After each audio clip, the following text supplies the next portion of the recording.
In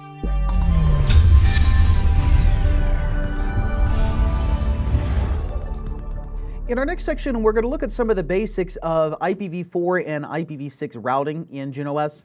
Specifically, we're going to talk about how IP addressing works.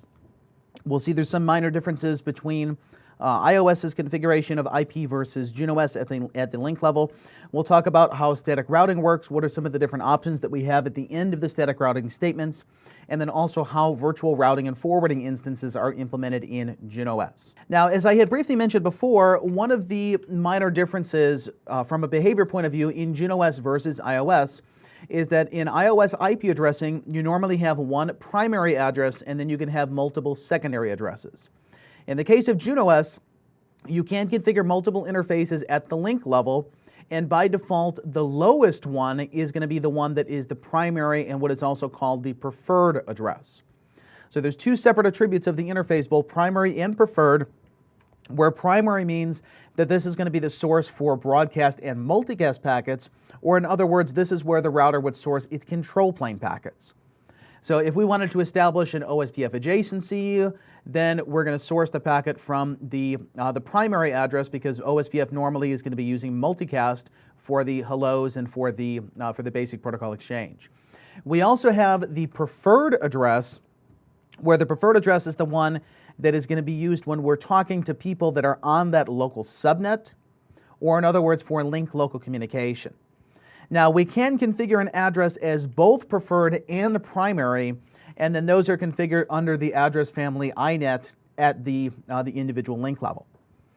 So, for example, if we were to take a look at our logical topology here,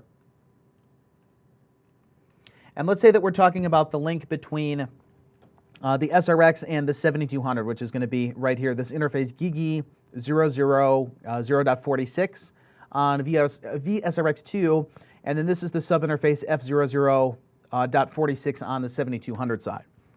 So right now I do have the IP addressing pre-configured both on the JunOS side and on the Cisco side. If we were to look at this from the iOS side and look at the show run interface F00.46, we have our subinterface that specifies what's the VLAN that's defined as the encapsulation, and then we have both the IPv4 and the IPv6 address. So right now there's only one address both for IPv4 and for IPv6 at the link level there. Now on the JunOS side, which is VSRX2 in this particular topology, if we look at the show config on interface GIG E000.46, which is unit 46 again. Okay, so .46, the naming convention here would be the same as saying show config interfaces GIG E00000, there's too many zeros, unit 46. So those configs are, or those pieces of syntax, those are identical there, where we're saying we have VLAN 46, so that's our encapsulation, and then we have our address family. So we're running both IPv4 and we're running IPv6. Now for IPv4, we have two different addresses configured. We have 10.1.46.4 and we have 10.1.46.3. Now for 10.1.46.4, we have two different attributes. We have it configured as primary and we have it configured as preferred. So if we were to go to the 7200 side, and let's look at the debug IP ICMP, and let's say that we were to do a ping from the JunOS side. We ping 10.1.46.6, which is the address here of the iOS side. And the packet is going to be sourced from 46.4, where 46.4 is the one that's configured as both the preferred and the primary address on the JunOS side. We can see it there is both preferred and primary. If we look at this from the set syntax, if we were to say show configuration interface GIG E000.46 pipe display set, and let's go to global config and let's delete the primary flag. And actually what we can do is, let's do it this way. Let's say edit interfaces, GIGI 000, unit 46, edit family INET address, and the address is 10.1.46.4/24. I'm going to delete the flags that are primary and that are preferred, and we'll commit it. Okay, next, if we were to send a ping again, let's run ping 10.1.46.6. Now the packets, notice, are coming from a different address. They're coming from 10.1.46.3 because that's the lowest address that's configured on the interface. So the point being is that you can have multiple addresses, but if you want to specify that when you do a peering with the router, like you do BGP peering or you do an IGP peering, and you want the router to be generating the packets from a specific address, then you need to specify that it is either primary or preferred or both, where again, primary is affecting broadcast and multicast. The preferred is affecting the link local communication. So for example, if we were to, let's say we turn IGP on, and we're going to come back to this and look at this in much more detail later, but let's say on the 7200 side, if we were just to say debug IP packet detail, and on the JunOS side, let's say let's go to top, and let's say edit protocols, OSPF, we're going to set area 0, interface, gig E000.46. Commit. Okay, that's turning the IGP process on. Then from the iOS side, and we're going to have to wait until the wait timer expires here for OSPF. If we top show OSPF run show OSPF interface gig E000.46 detail.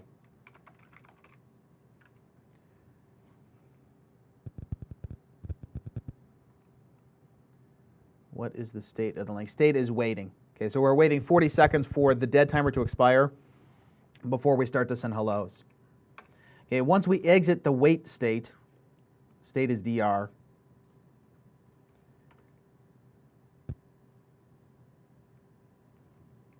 And let's see this. On the 7200, I may need to turn IGP on in order to get this output. Let's say router, or let's do this. Let's go to the link level and say IP OSPF 1, area 0.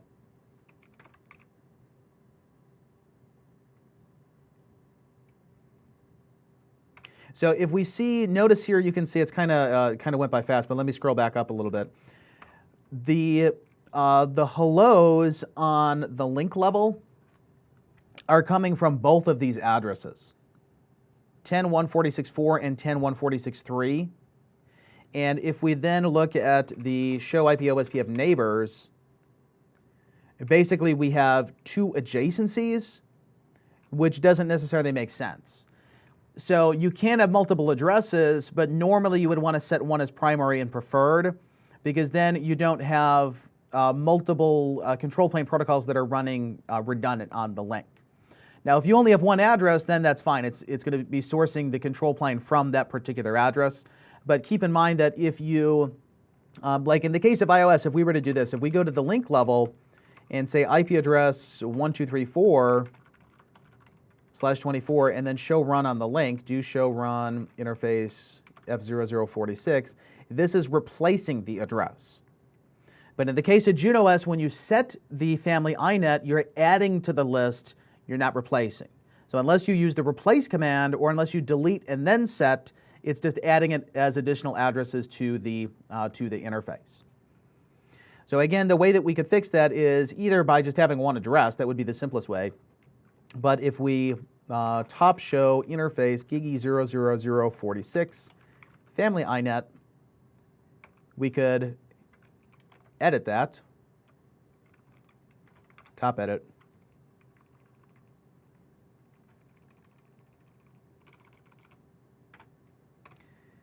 and we will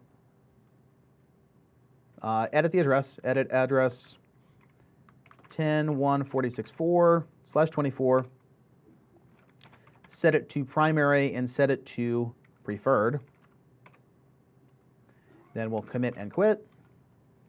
And if we go back to the iOS side, let me repaste that address that was in there before, which was, actually let me just configure it. IP address 10.1.46.6 then do debug IP packet detail.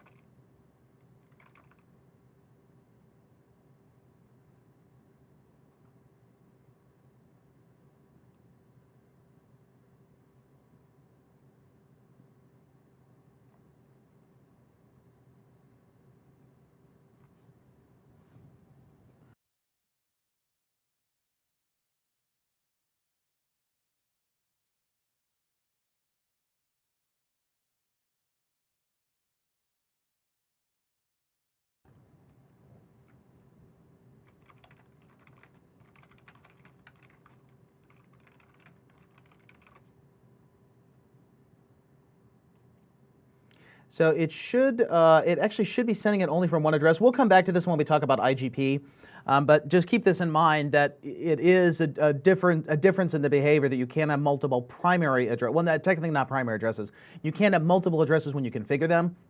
Normally in iOS, it's going to override that unless you issue the secondary command. Now for IPv6, they're both going to behave the same.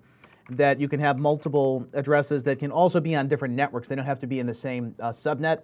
But when you are running the control plane, you then want to tell it what address is going to be primary, which address is going to be preferred.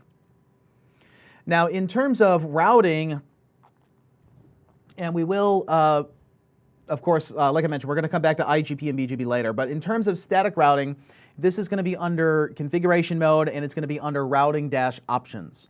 So routing options would be things like static routes in this case, or if we were to say config, edit routing-options,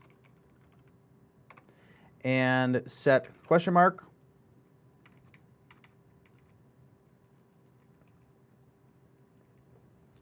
So this is where we set static routing.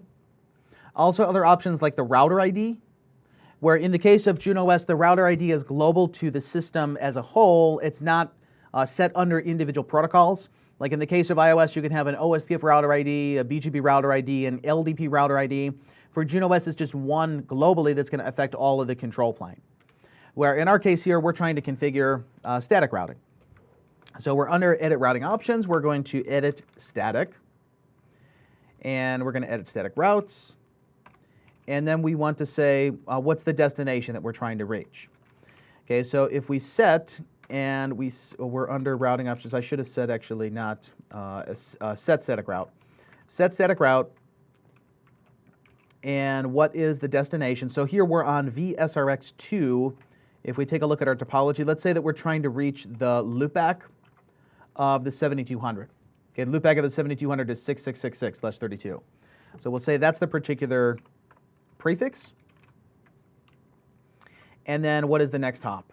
Okay, next hop is going to be 10.1.46.46.6, so that's the address on the other side. And we'll commit and quit.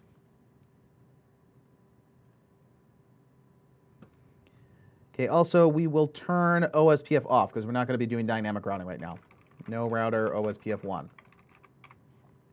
Okay, if we now do a ping at 10.1.46, actually no, ping 6666. Okay, we can see we do have connectivity to it. Now, in terms of the routing tables for JunOS, we'll see that there's going to be multiple tables depending on what particular protocols that we are dealing with. But in the case of iOS, normally you would say show IP route, show IPv6 route, show MPLS forwarding table, show BGP. Show the BGP table. In the case of JunOS, mainly we just say show route. And show route is going to essentially be all address families, and it's also going to be all VRFs and subtables. Where in this case, we see that there's a table that this is called inet.0. inet.0 is basically the global IP routing table. So this is the equivalent of what you would have in show IP route in iOS. Then after this, we should have the IPv6 table, which is going to be inet6.0. And we should see that we have not only unicast, but also multicast listed in here, where 224.0.0.5, this is for OSPF version 2. And then we have our static route that is 6666/32, and then we have it pointing towards our particular next hop value.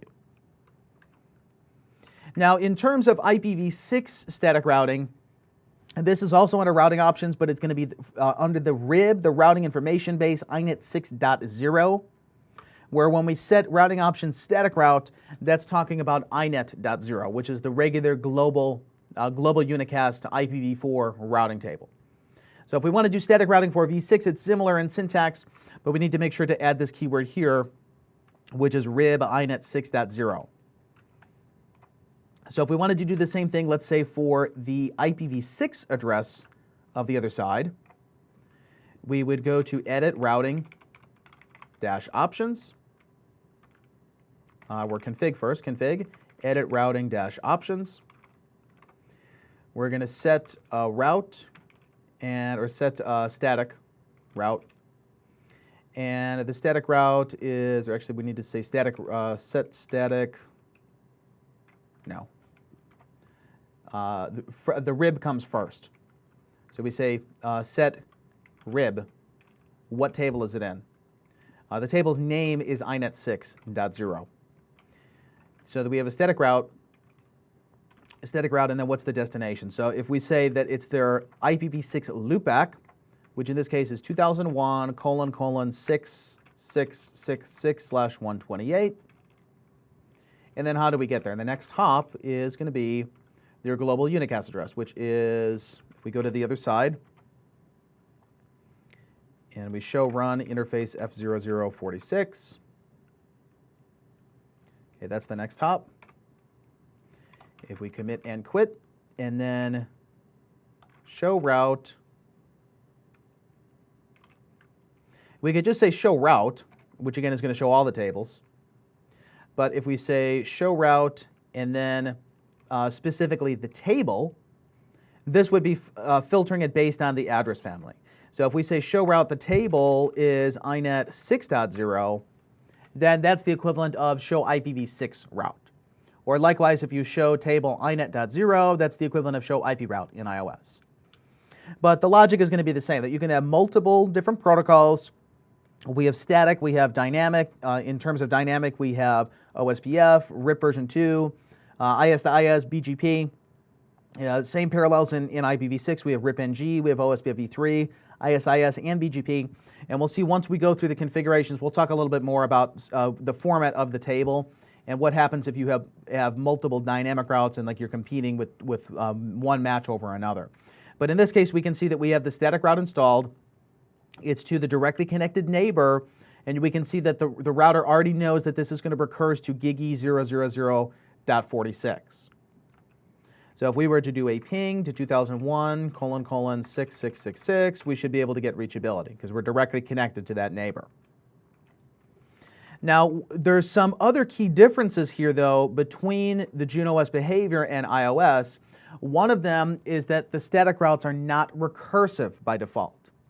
So this means that if you configure one static route that points to another route, it's not going to be able to find the outgoing interface and actually install the route by default unless we add the resolve keyword.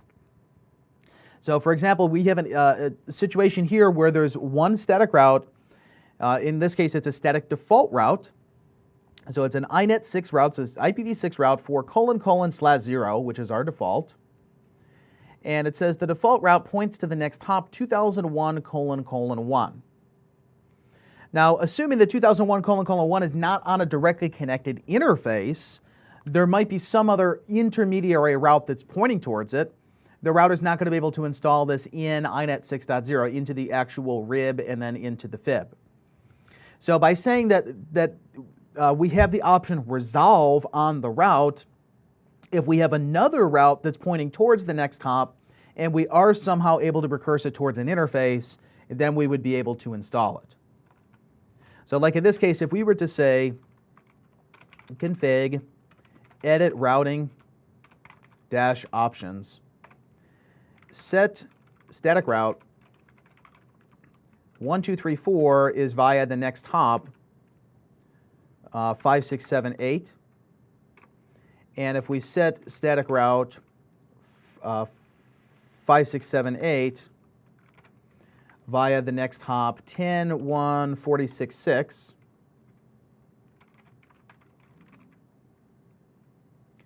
and then we will commit.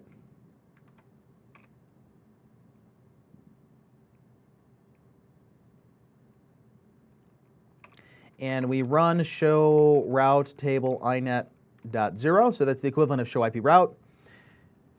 And I put in two different routes. I put one that goes to 1234, and I put one that goes to 5678. Now 5678 was installed because it was able to recurse towards the directly connected interface. Or in other words, when the packet comes in, the router knows what link to switch it out before it does the encapsulation.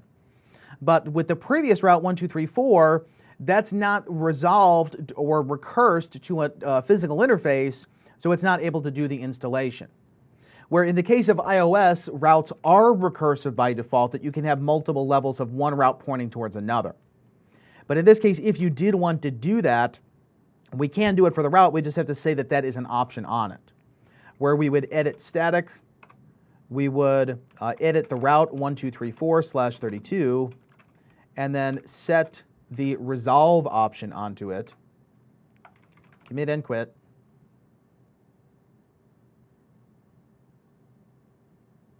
Then we will show config routing-options. And we can see that there's two different ways to denote the route. If there's no other attributes besides just a prefix and then the next hop, it shows it all in one line. But you can do an edit where you're editing the prefix and length and then setting different options under there.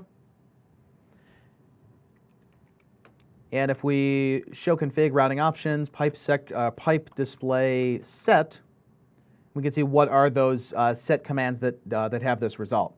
But now if we look at the show route table inet.0, now both of the routes are installed. 1234 points to 5678. And 5678 points to 10.1.46.6. So via the recursive property or via the resolve function of the route, it means that 1234 is via 10.1.46.4. Where, like I mentioned, in the case of iOS, this would be the default option where routes are recursive. Okay, another option is the reject keyword. Reject keyword is when you want to do null routing, so you want to discard a packet, but you also want to respond with an ICMP unreachable. So for example, if we were to say on this particular router, let's say we go to the 7200 and we're going to do a default route that points at SRX2. So in global config of iOS, we're going to say IP route all zeros. Next hop is 10.1.46.4. Okay, that's VSRX2's address. Now on the SRX box, we're going to say config. We're going to edit routing options. We're going to set a static route. Set static route. And let's say the address is 10.10.10.10/32. And the option is going to be reject. Commit. Okay, now on the 7200, when we go to send traffic to this, if we were to ping 10.10.10.10, it's going to follow our default route, and then we can see we get ICMP unreachable back in. If we were to debug IP ICMP, we can actually see the return code, which should be network unreachable that's coming in from the SRX. So in other words, it says I don't have a route to that destination, or in this case, technically it does have a route, but it's a route that effectively goes to null zero, and it says to respond back with an ICMP unreachable.